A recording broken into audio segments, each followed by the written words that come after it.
Jumpa lagi bersama saya tentunya di video pembelajaran.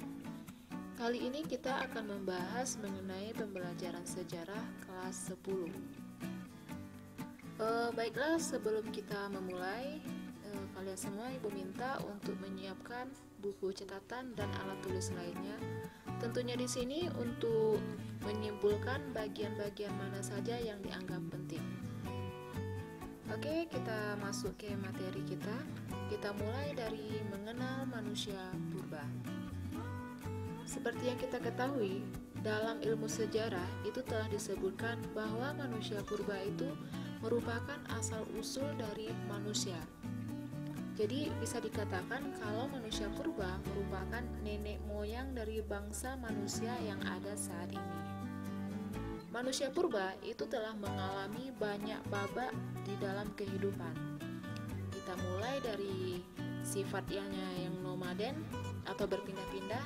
Kemudian manusia purba juga sudah mampu untuk bercocok tanam dan bisa menghasilkan makanannya sendiri.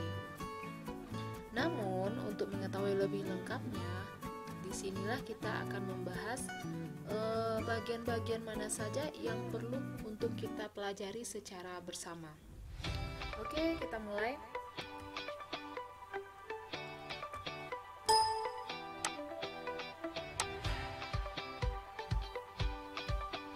Ada yang tahu manusia purba itu siapa?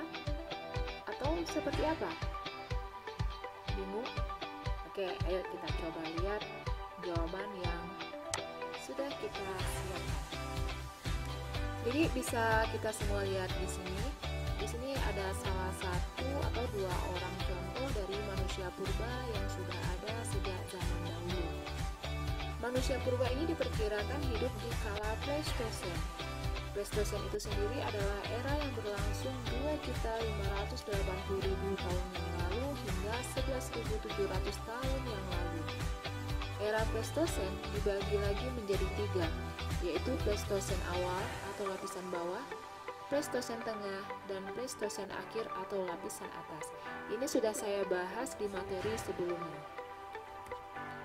Peninggalan manusia purba untuk sementara ini paling banyak ditemukan di daerah Jawa, meskipun di daerah lain juga ada. Di bawah ini akan dipaparkan beberapa penemuan penting fosil manusia purba di beberapa tempat di wilayah Indonesia tentunya. Jadi Indonesia ini juga punya beberapa tempat yang sudah diklaim oleh UNESCO bahwa daerah atau di beberapa wilayah Indonesia itu memiliki situs manusia purba. Salah satunya ada di Sangiran. Sangiran adalah situs arkeologi di Jawa, Indonesia. Menurut laporan UNESCO tahun 1995, Sangiran diakui oleh para ilmuwan untuk menjadi salah satu situs yang paling penting di dunia untuk mempelajari fosil manusia. Jadi bisa dikatakan dari hasil situs-situs di Sangiran ini memberikan dampak yang positif bagi para ilmuwan di seluruh dunia. Fitur penting dari situs ini adalah geologi daerah. Awalnya kubah terbentuk jutaan tahun yang lalu melalui kenaikan tektonik. Kubah itu kemudian terkikis yang mengekspos isi dalam kubah yang kaya akan catatan arkeologi. Jadi di dalam kubah ini terdapat beberapa hal yang dianggap penting yang bisa kita gali ilmu sejarahnya. Kubah raksasa diwarnai dengan perbukitan yang bergelombang dan terdapat lapisan batuan yang mengandung fosil-fosil manusia purba dan binatang, termasuk artefak. Sangiran pertama kali ditemukan oleh P.E.C. Semuling pada tahun 1864 dengan laporan penemuan fosil vertebrata dari Kalioso atau hewan bertulang punggung belakang, bagian wilayah Sangiran. Eugene Du Bois juga pernah datang ke Sangiran, namun ia kurang tertarik dengan temuan-temuan di Sangiran. Pada tahun berikutnya, 1934, Gustav Hendrik Raub von Koenigswald menemukan artefak letak di wilayah Ngebung yang terletak 2 km di barat laut kubah Sangiran. Artefak itulah yang menjadi temuan penting bagi situs Sangiran. Semenjak penemuan von Koenigswald, situs Sangiran menjadi sangat terkenal karena berkaitan dengan penemuan fosil Homo erectus.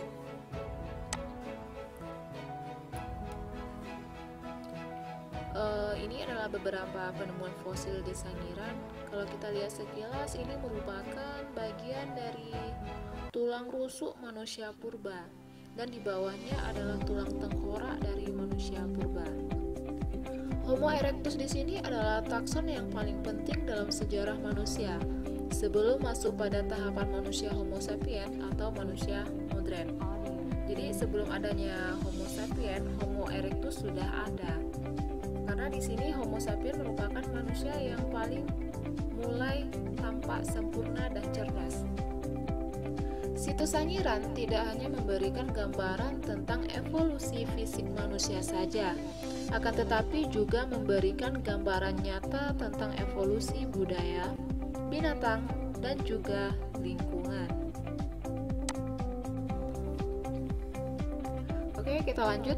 Yang kedua yaitu penemuan fosil di daerah Trinil, Ngawi, Jawa Timur. Trinil adalah situs paleoantropologi di Indonesia yang sedikit lebih kecil dari situs Sangiran. Berarti di sini Sangiran merupakan situs yang paling besar di wilayah Indonesia. Tempat ini terletak di Desa Kawu, Kecamatan Kedunggalar, Kabupaten Ngawi, Jawa Timur. Kira-kira 13 km sebelum pusat kota Ngawi dari arah kota Solo. Pada tahun 1891, Eugene Du Bois yang adalah seorang ahli anatomi menemukan bekas manusia purba pertama di luar Eropa. Pada saat itu yaitu spesimen manusia Jawa. Pada tahun 1893, Du Bois menemukan fosil manusia purba Pithecanthropus erectus serta berbagai fosil hewan dan tumbuhan purba lainnya. Museum Trinil memamerkan beberapa replika fosil manusia purba, di antaranya Pithecanthropus erectus yang telah ditemukan di Karangtengah. Pithecanthropus erectus ditemukan di Trinil Ngawi, serta fosil-fosil yang berasal dari Afrika dan Jerman, yakni Australopithecus africanus dan Homo neanderthalensis. Selain fosil manusia, museum ini juga memamerkan fosil tulang rahang bawah macan, fosil gigi geraham atas gajah, fosil tanduk kerbau, tanduk benteng, serta gading gajah purba. Jadi ada banyak fosil yang telah dipamerkan oleh situs Trinil ini. Ini adalah salah satu lokasi di Museum Trinil, yaitu menggambarkan kehidupan manusia purba pada saat itu. Oke, berdasarkan beberapa penelitian yang telah dilakukan oleh para ahli, dapat direkonstruksi beberapa manusia purba yang pernah hidup di zaman pra-aksara atau zaman sebelum mengenal tulisan. Yang pertama kita lihat di sini adalah Meganthropus. Jenis manusia purba ini ditemukan sekitar tahun 1936 di kawasan Sangiran. Jenis manusia purba ini diperkirakan hidup sekitar 1 hingga 2 juta tahun yang lalu. Fosil dari manusia Meganthropus adalah manusia yang memiliki tubuh yang tinggi, ditemukan oleh seorang arkeolog asal Belanda yaitu Van Koenigswald. Sekarang kita lihat ciri-ciri dari manusia purba Meganthropus. Yang pertama, memiliki tulang pipi yang tebal, otot rahang yang kuat, bentuk tubuh yang tegap, tulang kening yang menonjol, tidak memiliki dagu, serta memiliki bentuk kepala dengan tonjolan di belakang yang tajam. Jadi untuk menggambarkan ciri-ciri manusia purba ini, bukan orang biasa yang bisa menentukan, tapi adalah para ahli yang benar-benar telah mempelajari bagaimana menentukan sifat-sifat atau ciri-ciri dari manusia purba, yaitu seorang arkeolog.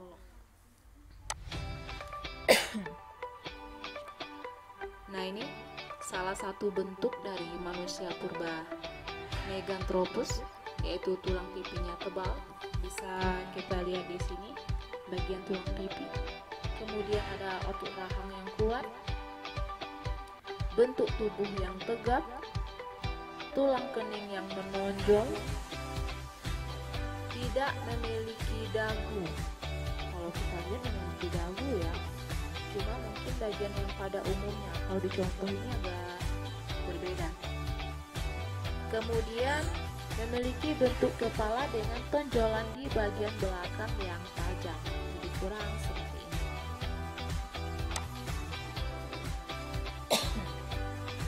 Kita masuk manusia purba yang kedua, yaitu kita bahas mengenai jenis Pithecanthropus. Pithecanthropus yang pertama adalah Pithecanthropus erectus yang diperkirakan hidup di Indonesia pada 1 hingga 2 juta tahun yang lalu. Fosil pertamanya ditemukan pada fosil bagian geraham di daerah Lembah Bengawan Solo, yaitu Trinil.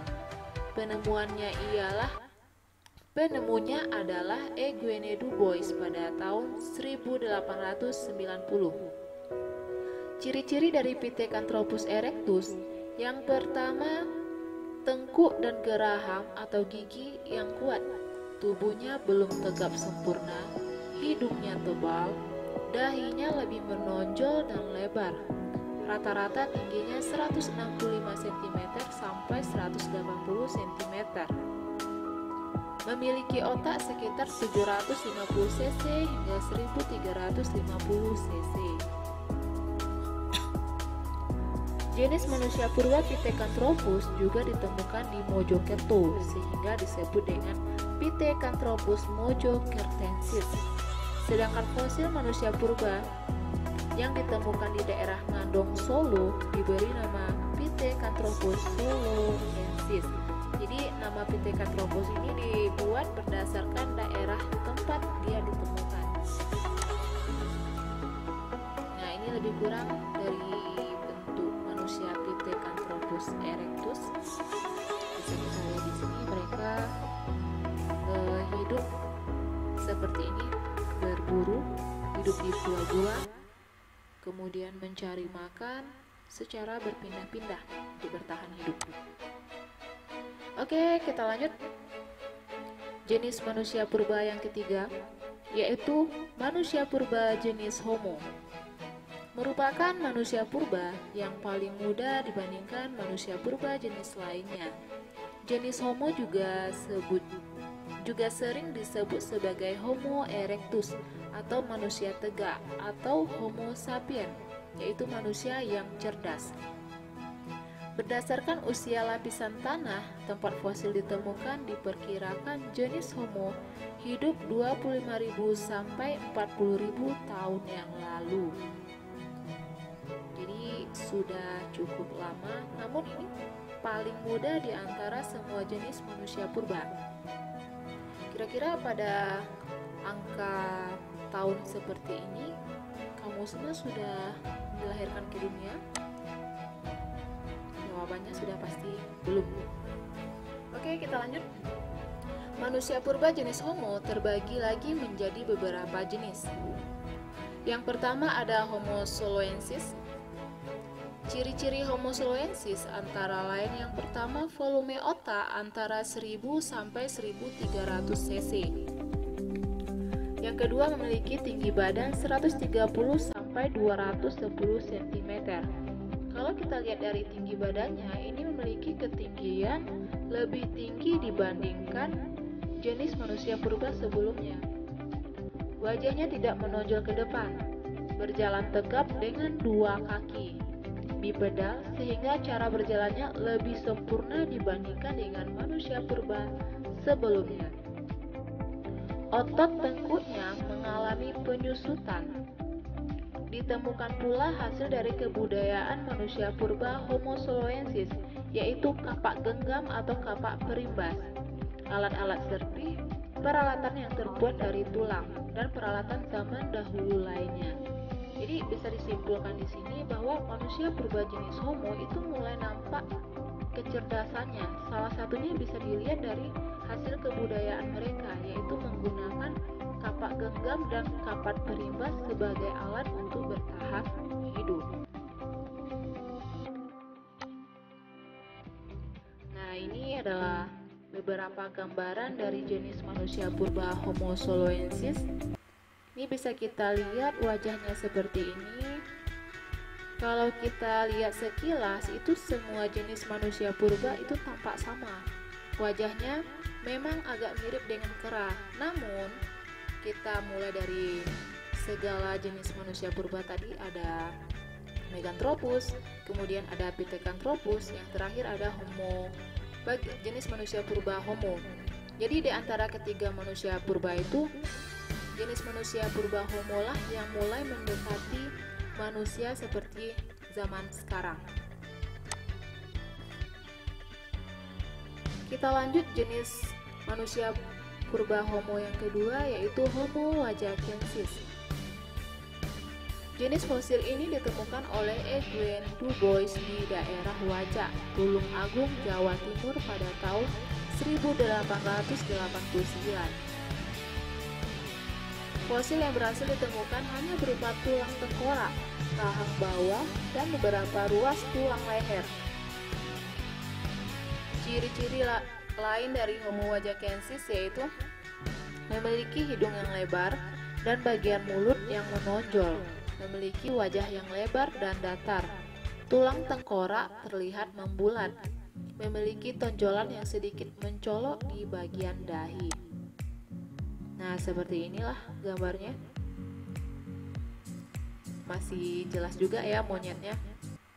Oke, kita lanjut. Yang ketiga ada Homo floresiensis. Seperti yang kita lihat di sini ada nama daerah Flores. Jadi bisa kita simpulkan kalau Homo floresiensis merupakan manusia purba yang berasal dari daerah Flores. Oke, kita lihat dulu. Jenis fosil ini ditemukan oleh tim arkeologi gabungan dari Puslitbang Arkeologi Nasional Indonesia dan University of New England, Australia pada tahun 2003 saat melakukan penggalian di liang buah daerah Flores. Diperkirakan hidup di antara 94.000 sampai 13.000 tahun sebelum Masehi. Adapun ciri-ciri dari Homo floresiensis antara lain, yang pertama memiliki badan yang tegap, berjalan dengan dua kaki atau bipedal. Kemudian tinggi badannya kurang dari 1 meter. Berarti untuk Homo floresiensis ini lebih pendek dibandingkan manusia purba jenis lainnya, karena tinggi badannya kurang dari 1 meter, sedangkan yang lainnya mencapai 2 meter. Volume otaknya sekitar 417 cc dan tidak mempunyai dagu. Nah, seperti ini Homo floresiensis. Ada sebagian yang mengatakan bahwa jenis manusia Homo floresiensis ini mirip dengan Hobbit.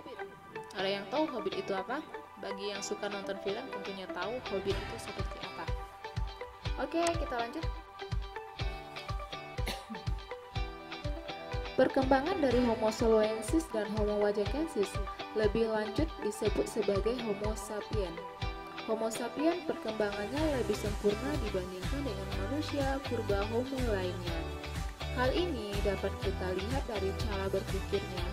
Meskipun masih sangat sederhana, tetapi setidaknya lebih maju dibandingkan manusia purba jenis Homo lainnya.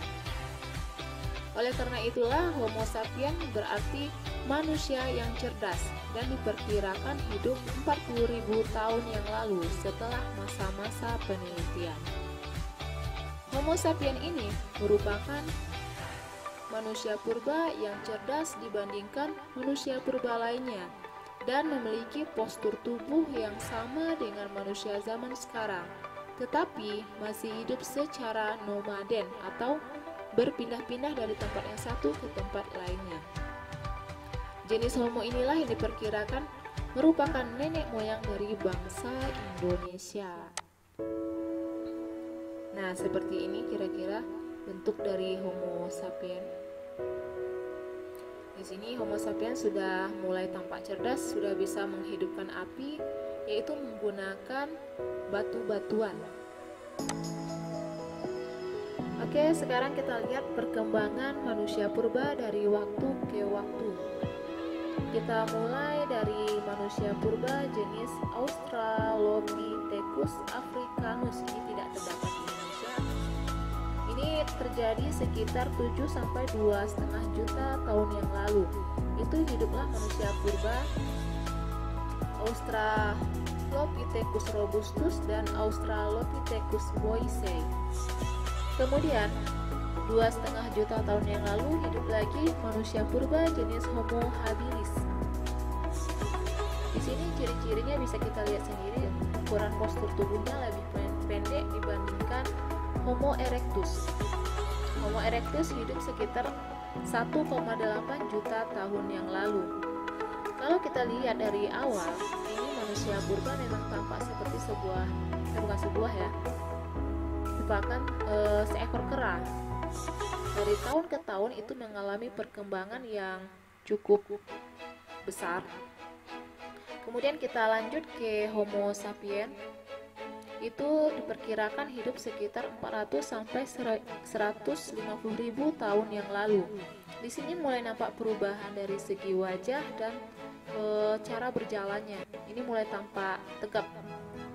Kemudian pada 120 ribu tahun yang lalu hidup pula manusia purba jenis Homo neanderthal. Di sini beda lagi ya bentuknya. Kemudian 35 ribu tahun yang lalu ada lagi manusia purba jenis Cro-Magnon. Itu mulai sempurna, dan yang paling sempurna seperti yang kita lihat di sini yaitu manusia modern yang hidup pada zaman sekarang. Jadi ada yang mengatakan bahwa kita itu berasal dari seekor monyet. Kalau kita bahas dari segi sejarah seperti itu.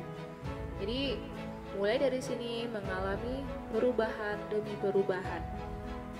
Bisa kita lihat dari postur tubuh, dari segi wajah, dari cara berjalan, dan dari cara menggunakan alat-alat untuk bertahan hidup. Oke, cukup sekian pembahasan mengenal manusia purba. Jika ada yang ingin ditanyakan, silakan ketik di kolom komentar yang telah disediakan di bawah ini. Dan tentunya jangan lupa di subscribe